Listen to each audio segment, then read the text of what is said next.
손상동 동화쌤입니다. 청산벌고 시험 나올 만한 팁만 찍어서 얘기를 하는 건데요. 이거 보면 이게 개념이고 역할인데 이 역할에서 시대적, 역사적, 시대적 상황하고 이거는 사회 변화에 조응하며 개인전 삶을 위로하거나 공동체 가치를 공유하거나 이렇게 하나, 둘, 셋 요거까지 치면 4개 정도 되는데 이거를 내는 경우도 봤어요. 내신에서. 왜 그러냐면 이거 단어들 새로 생각할 수는 없으니까 이건 다 할 수 있거든요. 근데 요거만은 본인이 한 번쯤은 정리를 해야 되고요. 두 번째로 이렇게 무슨성 이렇게 나오는데 공동체 문화니까 보편성 이렇게 단어 자체를 생각해내기가 쉽지 않으니까 그냥 밑줄 쳐놓은 거예요. 그러면 여기는 써놓고 자 2번으로 요게 청산멸국에서 고려인들인데 이게 평민이다 이렇게 평민들 사이에 고전되는 이렇게 고려인들 사이에 그럼 평민들 이거 보면 이게 이 대상을 기억 못하면 이걸 까먹을 수 있어서 잡아본 거예요. 그러면 백성이라고 하면 틀려요? 고려 평민 백성 뭐 상관은 없을 수도 있는데 근데 백성에는 기죽도 들어가지 않아요? 그쵸. 그러니까 그렇게 나오면 고민을 해보셔야 된다는 거죠. 그러니까 자습서에 평민이라고 명확하게 나왔습니다 하는 건 또 다른 거니까. 그쵸. 그러니까 신문을 헷갈려 하기 때문에. 사문보는 알죠. 소리 낼 때 세 개로, 세 덩어리로 하는 거고, 이게 전통적 율격이라는 것도 알죠. 이거 됐어요. 그 다음에 세 번째로, 이게 적적 써있는 게 이게 적이 특성이거든요. 세 번째. 이게 도피적, 애상적, 그 다음에 체념적. 정확하게 이렇게 주제에 나오는 거는, 이렇게 성격에 나오는 거는 도피적, 체념적, 애상적이에요. 그런데 이게 이 설명 안에 보면 굉장히 많은 감정들이 나오잖아요. 근데 이 세 개는 같은 범주에서 나온다라는 거는 기억하고 있어야 된다는 거죠. 태도가. 그러니까 전체 주제로 봤을 때는. 여기서 현실 도피적도 있죠. 애상적, 체념적. 이 세 개를 기억을 해야 된다는 거죠. 왜냐면 이 뒤에 감정들이 너무 많아서 전체 감정할 때, 주제 감정할 때는 이 세 개 안에서 생각해야 된다는 거죠. 그 다음에 여기서 보면 청산과 바다를 이제 이거 두 개를 같이 보고 현실하고 이거 두 개로 이렇게 대조했다는 거예요. 이것도 맞다고. 그러니까 청산과 바다를 대조했다도 맞아요. 청산과 바다를 현실과 대조했다도 맞아요. 이해돼요? 그리고 이거는 애들이 틀릴만하다고 나는 생각을 해요. 틀렸다고 고른다고. 둘 중에. 이게 둘 다 맞는데. 왜? 대칭구조 했을 때 보면 바다와 청산이 대조가 되니까 대칭구조니까 이것도 맞는데 청산과 바다를 현실과 따로 이게 이거잖아요. 를 이것과 A와 B를 이게 두 개가 대조도 맞다고. 근데 이걸 틀렸다고 하면 그럼 잘못했다는 거죠. 그렇죠? 자 그러면 보세요. 도피적 여기 뭐라고요? 애상적, 체념적인데 여기 보면 여기는 뭐라고요? 부정적이죠. 요거는 뭐예요? 소망하는 건데 소망은 희망적은 아니고 소망은 바라는 거거든요. 바란다. 그러니까 소망하고 희망하고 완전히 달라요. 그러니까 이제 느낌상으로 요 5개를 묶으면 시험지를 낼 만해요. 어떤 식으로 내는지를 설명해 주는 거예요. 그래서 구분하면서 읽으시라는 거예요. 그 다음에 여기서 보면 여기만 나와요. 한글 창제, 훈민정 창제 이후에 되는데 이렇게 조선 성종대에 이르러 문자로 정리되었다. 뭐가? 고려가요가. 그러니까 요걸 내면 틀릴 가능성이 있어요. 아들이. 어렵게 내는 거예요. 내신을. 그래서 일부러 꽂을 거예요. 그러니까 훈민정음 창제 이후에 정착됐다 해도 맞아요. 창작됐다. 이게 정착됐다. 또 맞는데 그게 조선 성종 이후에 이르러 하는데 요거를 네? 성종보다 땡겨서 얘기를 하면 틀려버린다고. 이해되세요? 어렵게 되면 그렇게 낸다는 거죠. 분연체는 연이 아닌 거죠. 여러 연으로. 이건 후렴구고. 그러면 후렴구하고 여음구하고는 구분할 수 있어요? 여음구가 뭔지. 뭐 예를 들어서 어떤 글을 하다가 나난, 따단, 하고 이렇게 필요 없는 소리인데 저 하는 것들 운율을 맞추기 위해서 넣는 소리. 그럼 뭐라고 해요? 그런 걸? 여음구라고 해요. 후렴구는 구성 자체면서 노래에 후렴구 있죠. 노래도 있죠. 그런 것처럼 쓰는 거고, 이 어음구는 여음구, 조음구라고 하거든요. 여음구, 조음구는 흥을 돋구면서 간단하게 리듬을 맞추기 위해서는 길지 않은 글을 말하는 거예요. 나중에 헷갈리지 마시라고 한 거고. 자, 이게 보시면 여기에 진취적이잖아요. 이렇게 여기는 적극적이잖아요. 적극적 진짜 서경에서 이별하는데 여자가, 근데 가시리는 이별의 정한으로 수용했어요. 가시는도 도쇼도쇼 이렇게 하면서. 그다음 요거는 동동은 임을 그리워하는 거를 달달이로 쓴 거예요. 그리워했기 때문에. 그 다음에 요거는 키조 형식적 유사성을 보임. 요거는 요 일부를 따놓고서, 완전 주문에서 따놓고서 이렇게 내버리면, 특징 내버리면 틀리기 때문에 제목 다 기억해야 돼요. 이해됐죠?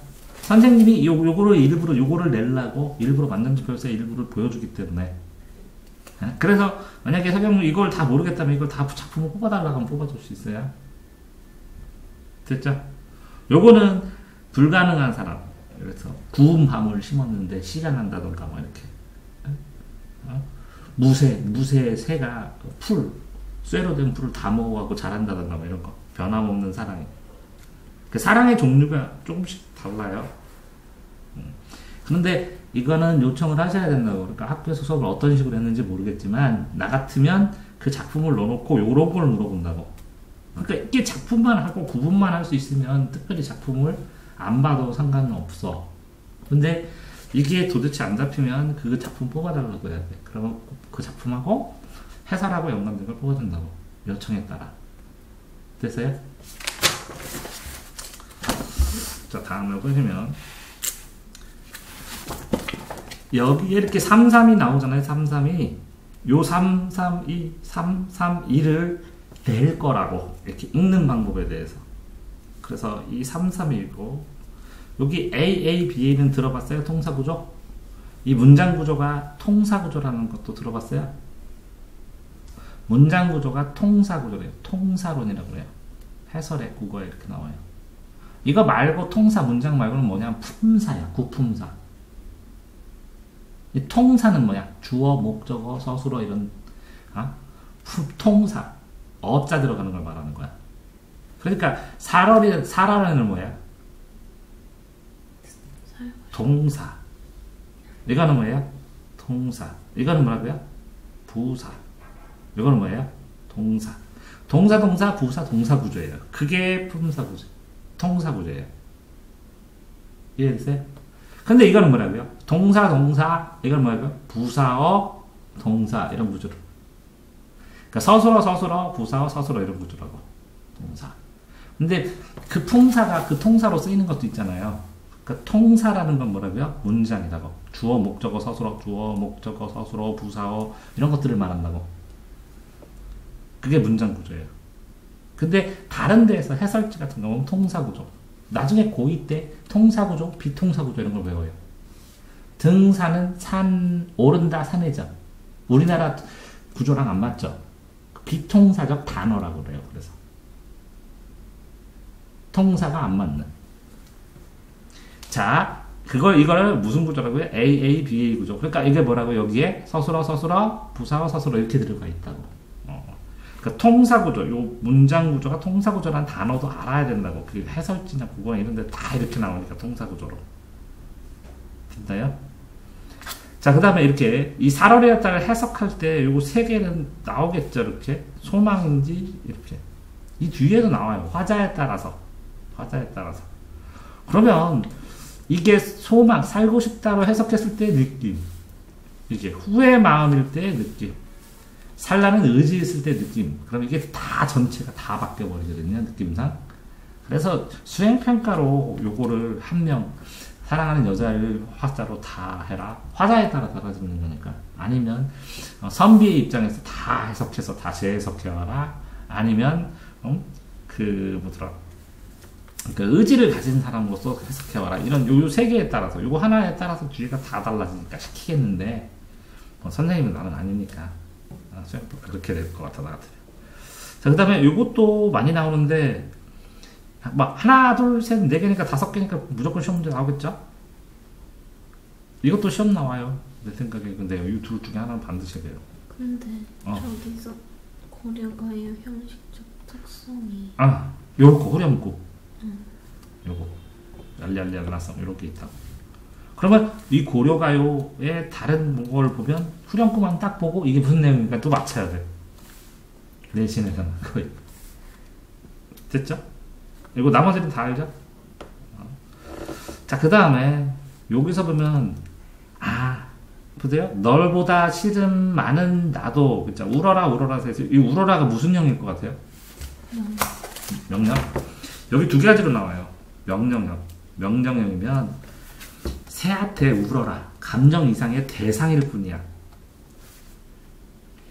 그러니까 감정, 그걸 객관적 상관물이라고 그래. 내가 슬프니까 울어라 하고 말한 거야. 그럼 걔는 안 울었어. 좀 어려워요. 이거 내면 애들 싸움이 다칠 텐데. 그런데 이거를 이렇게 명령형으로 안 보고 감탄형으로 보라. 그러면 그래서 명령 이렇게 설명을 안 해줘서. 명령형으로 하면 감정이입은 아니고 감정이생의 대상인 새가 객관적인 상관물일 뿐이요. 황조가에서 나는 슬픈데 새는 즐겁지. 그럼 감정이상의 객관적 감정이입은 아니고 객관적 상관물일 뿐이요. 얘가. 근데 이게 감탄형이잖아. 그럼 우는가 너도 슬퍼서 우는가 나처럼. 너보다 시름 많은 나도 자고 내려서 또 운다. 이렇게 얘기하는 거야. 그러면 이거는 감정이입이야. 감탄형은. 그걸 보고 와, 내 감정대로 내가 슬프니까 너도 우는구나. 나 더 슬퍼. 또 울 거야. 이렇게. 감탄형일 때 뭐라고? 감정이입. 이렇게 명령형일 때는 감정이입을 안 내고 객관적 상관물. 그게 무슨 뜻이냐면 A라는 주관적 주인공이 이 P라는 사물이 있었을 때 이 사물의 감정을 내 감정이고 내가 있고 주관이 이 객관적인 물건이 있는데 이게 내 감정을 대신 표현해주면 감정이입이라고 그래요. 이동 입장. 근데 황조가에서는 이 새는 즐거웠고 나는 슬펐잖아. 내 감정 표시 못했지. 감정이입 안 됐어. 그랬을 때 이 새, 황조가 있는 새, 여기 나온 새를 뭐라고 해? 객관적 상관물이라고 해. 이해되세요? 그러니까 내가 주관적 주인공이 있고 화자가 있고 객관적 상관물이 있는데 이 감정, 내 감정을 내가 편해줄 때만 감정이입이라고. 감정의 전이 변이라고 그래. 왜? 이걸 구문에서 물어보는 시험 있더라고. 엄청난 고난도 국어 문제. 됐어요? 자, 그러니까 이 두 개가 구분하는 게 의미가 있어요? 없어요? 있죠? 널 나와는 비교격 조사로 내신에서 많이 나와요. 비교하는 거. 너보다 이렇게. 자, 다음에 여기서 여기 갈던 새에서 새가 새다. 이렇게 했을 때 날아가던 새도 있는데 플라잉 버드도 있는데 갈던 밭을 새라고 했어요. 새터. 됐어요? 그 다음에 이렇게 요걸로 봤을 때 신분 나오죠? 쟁기면 농민, 그죠? 지식인의 변경은 무기, 무인이나 지식인. 왜? 옛날에는 뭐라고요? 문관과 무관이 거의 일치되어 있었던. 그 다음에 이렇게 봤을 때는 은장도 하면 여인. 그러니까 화자가 달라지는데 여자예요. 여기는 남녀인지 몰라. 농민이라. 요거는 뭐라고? 지식인 변경. 근데 여자일 가능성이 드물죠. 이렇게 화자가 누군지를 구분이 되는 거예요. 자, 그 다음에 여기 보시면 요 상황에 대비하는데 이 대비했을 때 밤을한, 낮을한 요게 대비해요. 낮밤. 됐죠? 그 다음에 여기서 보면 돌코 되는데 여기 운명, 화자의 보여주는 매개체 했을 때 이게 서술형 답안지로 될 때 되게 좋아요. 돌, 술. 이 두 글자. 한 글자씩 쓰는 거죠. 그죠? 설진 강수를. 그래서 이 강수. 서술형으로 되게 좋죠? 근데 여기는 매개체라고 써 있잖아요. 여기는 매개체라고 안 쓰고 뭐라고요? 도구라고 써 있어요. 이건 먹은 거고. 이거는 이거 때문에 다른 일이 발생한 거고. 요 차이를 시험 문제 내면 애들 요걸 매개체라고 쓰고 요걸 도구라고 써버리면 홀라당 틀려버립니다. 이해됐어요? 아, 나 속으면 이렇게 아슬아슬하게 되죠. 기분 나쁘게 되죠, 내가 시험 문제 내면. 이렇게 된다고. 이렇게 해뒀더니 나중에 시험 문제 안 빠지더라고요, 애들이. 여기 보면 여기 뭐라고요? 운명적 체념이죠? 여기도 체념 나오는데, 여기도 체념 나오죠? 이거는 뭐라고요? 체념적 태도죠? 요거는 운명적 체념이고, 이거는 뭐랄까요? 어째? 뭐 인생 그런데. 근데 이거 운명이에요, 아니에요? 이거는 고뇌 해소네요? 체념을 통한 해소하고, 이거는 뭐라고요? 운명적 체념하고는 완전히 다르죠? 이렇게, 그러면 요것도 뭐라고요? 체념이고, 요것도 뭐라고요? 체념. 그러니까, 잘, 뉘앙스, 앞뒤에 설명된 뉘앙스를 잘 보고 하시라. 그리고 애들, 저기 할 때, 요런 거 있잖아요, 예정지. 뭐냐. 이렇게 될 때, 부엌이다. 남아자기가 뭐냐, 나 문제냐, 뭐 이렇게. 요런 거 나오는 문제 한두 개, 이렇게. 주관식이나 이런 거 내가지고 한번 틀려봐라 하고, 얼마나 꼼꼼하냐 하고 할 때 있어요. 자, 됐어요? 자, 그 다음에 이거 보면, 이것도 심정이 절박함하고 괴로움하고 이렇게. 심정이 다르죠? 그러니까 구분을 하셔야 돼요. 자, 그걸 왜 찾냐? 이런 것 때문에 그런 거예요. 자, 제가 시험 문제를 내면 이렇게 낸다는 거죠. 여기에서 다양하게 제시해서 특히 뭐에 따라서? 화자를 누구냐에 따라서 뭐뭐 다른다고? 시어, 식구, 주제. 요거 세 개를 시험 문제를 놔서 이걸 바꿔요. 빼든지. 근데 비슷비슷하거나 그런데 다르나요? 근데 주관식 서술형을 치면 요거 화자를 했는데 세 가지를 쓰라고 해요. 뭐뭐 달라지는지. 그래서 1점, 2점, 3점 주면 1점씩 깎여요. 이거 때문에. 아, 좀 비겁한가요? 뭐가 비슷해? 내신은 그 정도는 내야지. 저희 학교 내신은 좀 쉽게 냈어. 아, 무조건 이렇게 다 해놓으면 100점 맞는 거지, 뭐. 문법에서 어렵게 나왔어. 아, 그걸 문법을 얘기를 해줘야지. 지금 이거 수업하는 건데. 감탄형은 넣었죠? 감탄형도 되고 명령형도 된다고 했죠? 오로라를. 됐어요? 좀 어렵게 나오면 객관적 상관문하고 감정이입으로 낼 수 되고. 이거는 뭐예요? 요것도 나와요. 뭐를 다르게 하느냐에 따라서 목적어를. 이거 보면 요거를 선택지로 1, 2, 3, 4, 5 하면 분명히 나오죠. 100%. 목적어를 하느냐에 따라서 잡순 사람의 무엇을, 그지? 그죠? 잡사와서 붙잡으면 무엇을 붙잡느냐에 따라서, 그죠? 그럼 목적어를 누구로, 그럼 을을 누구로, 그 나를 보면 날로 볼 수도 있고 임을 볼 수 있다. 이렇게. 그럼 나머지 읽어보세요. 내가 나는 이건 되겠어. 그 목적어를 하나절로 써라, 뭐 이렇게 써도 되고, 아니면 이 목적어라는 단어를 쓰게 가는 거죠. 자, 다음에 이런 건 본인이 해야 되고 나온다는 거니까, 기본적인 거니까 일부러. 그 다음에 그러니까 이거는 틀릴만한 거다. 80점에서 100점 사이에, 70점에서 100점 사이에 라는 것만 찍어주는 거예요. 됐어요? 나머지 본인이 읽어보셔야 되고. 이게 동경, 좋아하는 거죠, 그죠? 동경, 고독, 미련, 이거 뭐라고요? 제가?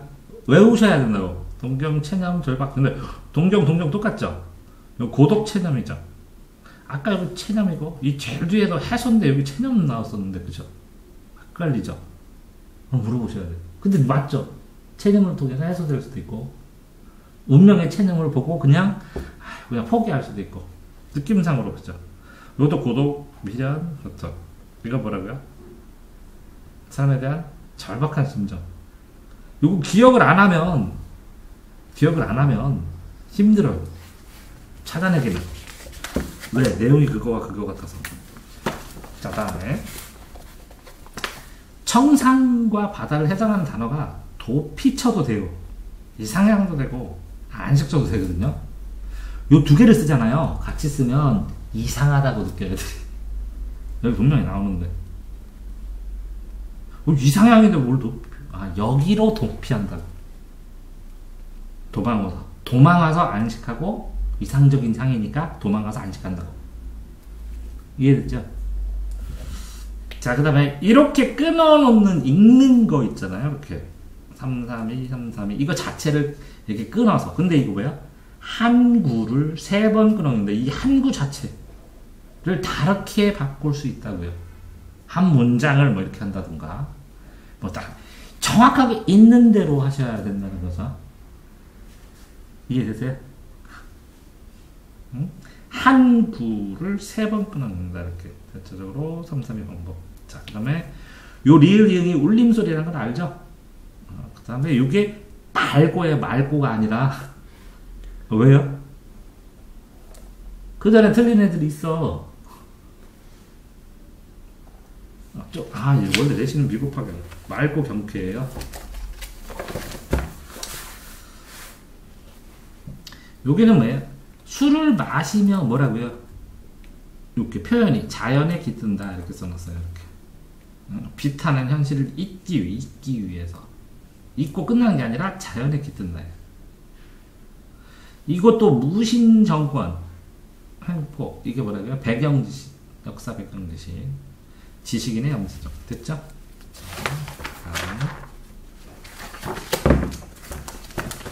자 이보세요.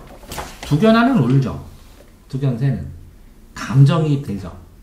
근데 해당화가 왜 피면 꽃이 피는 걸 감정이입이라고 할 수 없잖아요. 그죠? 근데 명상심지 아니라면 어우 맑다. 맑아서 더 아름다워 이런 뜻이겠죠. 그러면 감정을 일으키니까 객관적 상담문은 될 가능성이 있어요. 됐어요? 자 다음에 여기서 보면 요거 자체에서 계속 완결 구조가 아니어서 계속 이어 부를 수 있는 요거하고 열린 구조하고 다 같은 단어로 쓰는 거예요. 다음에는 다양한 상황 점수가 나열돼서 아까 그랬죠. 하나의 주제로 안 된다고. 그렇죠? 구성돼서 이거 뭐라고요? 유기성이 따로 든다. 아까 한번 했죠. 유기성. 다음 여기서 후렴구 1. 형식적 동질성 2. 특별한 뜻이 없는 3. 특별한 뜻이 없을 수도 있다. 그죠? 그 다음에 운율성 형성 4. 흥을 돋우는 5가 답이에요. 후렴구의 특성 하면서 물어볼 때 그러니까 기억 이렇게 치는데 그게 1, 2, 3, 4 쭈루룩 하고 넣어야겠죠. 그러면 5번째 이게 특별한 뜻이면 이거 조심해야죠. 뜻 없어도 된다. 그러니까 뜻을 보강해주는 이런 식으로 조금 돌려도 뜻이 없을 수도 있다. 뜻이 없는 그죠? 역할. 자 그 다음에 요렇게 노랫말을 이어 부르기 쉽다. 뭐라고 유기성이 떨어지고 일부를 생략할 수 있다. 순서를 바꿀 수 있다. 기억하시고 그 다음에 이거 보면 뭘 내냐면 악학계본이죠. 악학계본 악서 조선시대에 편찬됐습니다. 이거 언제 거 노래요? 고려시대 노래잖아. 대부분이 민간에서 대부분입니다. 아닌 것도 있잖아요. 궁중에서 들어온 거예요. 한글 창제 이후인데 아까 무슨 왕 이후에라고 그랬죠. 거의. 그러면 악학계본 악장가사 시험본 악장가사 좀 일등 만든 거잖아요. 이렇게. 근데 이거 보세요. 고려가요도 있지만 백제가요 정읍사도 실려 있어요. 이렇게 악학계본 보면. 그러니까 고려가요만 실렸다는 홀랑 틀린 거. 이거 안 읽었다는 거. 난 내는데 함정으로. 악학계본에는 고려가요만 실려 있다는 거. 여기 나왔잖아. 그런 거 안 해요? 저희는 그렇게까지 안 내요? 완전 포인트만. 진짜로요? 100점 맞으면 100점 그러면 그 100점 많이 나오겠네? 문법은 뭐 이상한 거 알았어요. 어쨌든 읽어놨어. 틀릴 만한 건 다 해줬어. 그리고 거의 저번에도 국어 이렇게 해줬더니 예? 주간식에서 실수하는 거 빼놓고는 다 찍은 거에서 다 나왔다고 하나도 안 빠져. 자, 내가 선생님이라면 어렵게 낸다면 하고 얘기하는 것 뿐이에요. 4년은 생각이에요. 생각사 생각력이고 점층적 자연과 성화 이것도 기억해야 돼. 이렇게 여기 깊어졌다고. 점층이면 내용이 소박한 거에서 자연과 동화했는데 완전히 순리했다라고 자연에 팍 묻히니까 점점 깊어졌다고. 자연과 동화하는 게 강화됐다고. 점점 층계를 들어가서 강화됐어. 됐죠? 그 다음에 살아난다 하면서 동일한 문장 구조가 반복됐어. 그렇다고 문장 구조가 비슷하죠. 뿔을 뿌리며 살아난다 그죠? 그러니까 비슷하게 어디 뭐하며 뭐처럼 이렇게 그럼 처럼 뭐 하며 그럼 다 부사 서술어 이렇게 되잖아요. 통사 구조가 유사하다 이렇게 볼 수 있어요. 자, 그 다음에 사람이 이렇게 순수한 자연이라고 하고 초월적 공간이라고 할 때 보세요. 순수한 자연임이라도 또 틀렸다고 하면 안 돼요. 안식의 공간, 순수하고 이상적이고 초월적이 4개예요. 1, 2, 3, 4, 5 됐어요? 자, 그 다음에 요거까지 나오면 이게 어떤 자연인가 자연의 특性. 근데 어렵게 되면 요거 작품을 조금 보여준 다음에 다음을 자연을 대하는 방식이 다른 것은 뭐 이런 식으로 대하는 그 방식, 자연을 바라보는 시각이 다른 것은 이렇게 내고 그러거든요. 작품을 좀 수능형으로 만들어줄 때 그렇게 만들어져요. 그래서 이것도 어느 정도는 기억해야 된다 생각을 합니다. 자, 그 다음에 이거 시험 볼 때 요거는 알겠어요, 그죠? 그럼 요런 그러면 이끼무든 이거 똑같잖아요. 쟁기하고 은장도는 되는데 여기는 잉무든 잉이 날로 된다고 날. 무든이 무딘. 날이 날카롭지 않은 병기 오래돼서. 근데 이건 좀 억지 같잖아요. 은장도가 이끼를 묻어 가슴 속에 품고 있는데 이건 잘 아닌 것 같고. 이거하고 이거 봤을 때 어수선한 시기 때문에 이걸 가능성이 제일 클 것 같기도 하고. 유랑민이 이걸 어떻게 써? 그죠? 그래서 논리적으로 따지면 나는 이거 같은데 어쨌든 자, 다 됐죠? 그래서 청산불국에 나와서 청산불국으로 아이들한테 이렇게 애를 먹인다면 어떻게 될까? 라고 하는 거를 다 얘기를 해준 겁니다. 물론 공부를 하실 때는 이렇게 거꾸로 핵심 정리부터 거꾸로 공부하시는 게 더 편합니다. 핵심 정리 공부하시고 이거 보시고 그 다음에 쭈루룩 이렇게 거꾸로 읽어나가서 이런 거부터 다 읽고 그 다음에 읽으시면 돼요. 근데 이거를 읽으면서 이 자습서를 읽으면서 좀 함정에 빠질 만한 건 다 그려놨으니까 그냥 편하게 읽으시면 돼요. 됐나요? 여기까지 하겠습니다.